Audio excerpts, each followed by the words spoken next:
Scuderia Ferrari won the Formula One Monaco Grand Prix with Charles Leclerc, the 8th round of the 2024 World Championship. A triumph that stems from the superiority of the Monegasque driver who, since the very first run on Friday morning in the first free practice session, demonstrated that he had a clear objective in mind: to bring home the result that had eluded him in previous editions for various reasons. In Monte Carlo, analyses are always difficult, as the race pace is strongly influenced by the layout of the track along the streets of the Principality. McLaren could do nothing to challenge Charles Leclerc, but this situation, as we will see, was not caused just by the track layout, but the telemetry data shows that the MCL 38 cars of Oscar Piastri and Lando Norris did not have the pace to trouble the Ferrari driver. A good Mercedes optimized the weekend through the qualifying session, where George Russell managed to place himself ahead of Max Verstappen's Red Bull. This move allowed him to maintain his position during the race and cross the finish line ahead of the three-time Formula One world champion, even though the pace of the Dutch driver was decidedly superior.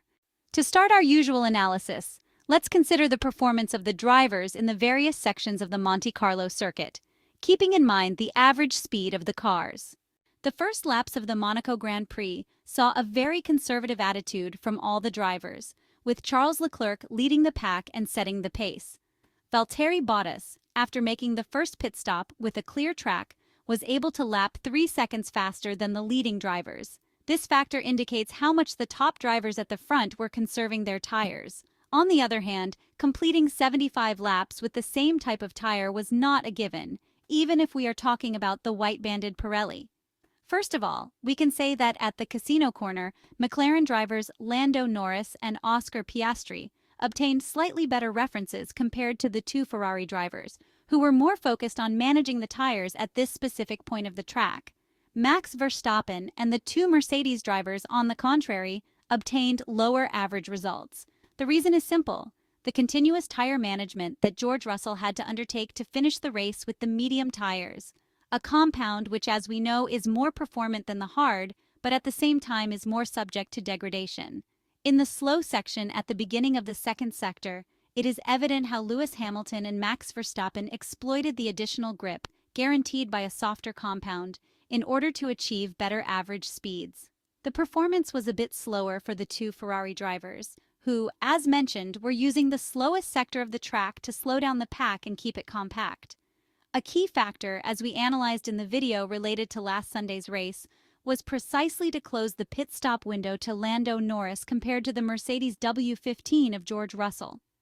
Regarding the third sector, we notice that as he exits the swimming pool section, Charles Leclerc manages to average about 5 km per hour, more than his Maranello teammate, who was dealing with a bit of graining, as mentioned by the Spanish driver several times over the team radio to his race engineer Ricardo Adami, on the front left tire, particularly in the middle phase of the Monaco race. If we consider the speed at the apex instead, we see similar values in the slow zone due to nearly identical lap times. George Russell was slightly faster than his rivals, putting more energy into the tires right at the beginning of the central sector. For this reason, instructions from the pit box asked the young Englishman to manage the tires more effectively in turn 5, a section of the track also monitored by Ferrari. In medium-speed corners, Ferrari shows superior performance. The two Ferrari drivers, both of whom reached the podium, enjoyed a car that was better suited to medium-speed corners. In these sections of the track, the Charles Leclerc and Carlos Sainz were the only ones not explicitly asked to manage the tires. It is quite evident, as seen with Charles Leclerc in the last laps of the Monaco Grand Prix, that Ferrari's pace was much better than the data reveals. But the tactical framework of the race imposed a controlled rhythm in order to avoid any unnecessary risks and secure the result, a win and a double podium finish for the Maranello team.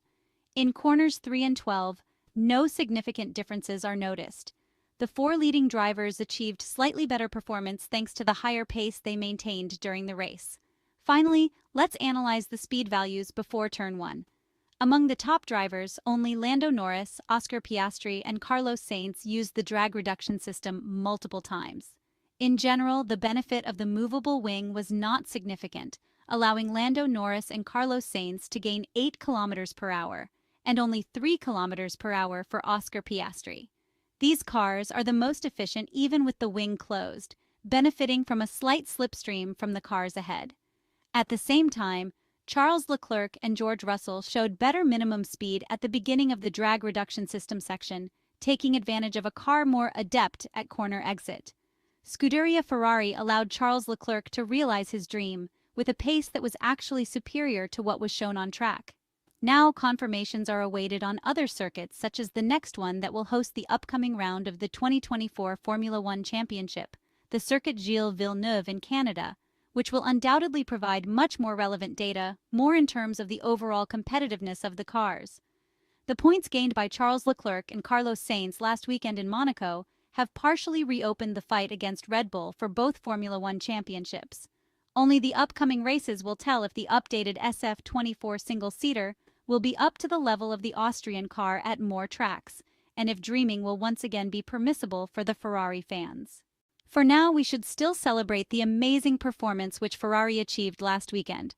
A few days have passed since Charles Leclerc's extraordinary feat in the Monaco GP, yet the time seems to still be stuck on that 78th and final lap, and the checkered flag, exceptionally waved by a certain Kylian Mbappé, one of the many superstars who didn't want to miss this historic event for anything in the world. The general impression, for those who were fortunate and privileged enough to be present in the paddock this weekend, is that the script was written from Friday onwards, but superstition, considering the incredible and disappointing outcome of 2021 and 2022, dominated until the very last meters. Since Thursday's press conferences, all the drivers emphasized the importance of nailing the perfect lap in qualifying, fully aware that starting from behind on this track, especially this weekend, would be fatal. And so it was for some, starting with Fernando Alonso and Sergio Perez, both of whom appeared extremely discouraged after being eliminated in Q1 and already had their minds set on Canada. And now we come to the highlight of the weekend. After the masterpiece pole position obtained on Saturday, the third of his career at home, the recurring question in the press room and around the paddock was only one: how will Ferrari throw away the victory this time? Unlike in past years, however, the ending was quite different. As mentioned earlier, we all knew deep down that, without the mandatory pit stop for a tire change following the red flag shown for the terrible crash between Perez and Magnussen, no one could deny Charles the pleasure of standing on the top step of the podium at home for the first time in his career. Not this time. The real magic, however, was not the celebration on the podium, the hug with the mechanics as soon as he got out of the car, or the shout on the team radio after the checkered flag, but rather the party that erupted in the paddock shortly after the conferences ended. Leaving the Ferrari hospitality area, it was impossible not to notice a sea of red becoming increasingly lively right in front of the main paddock entrance, next to the TV crews. It was undoubtedly unforgettable for us as well, who were secretly hoping for such an outcome and who, for a moment, took off our professional hats to celebrate a victory destined to be forever etched in the history books of Formula One.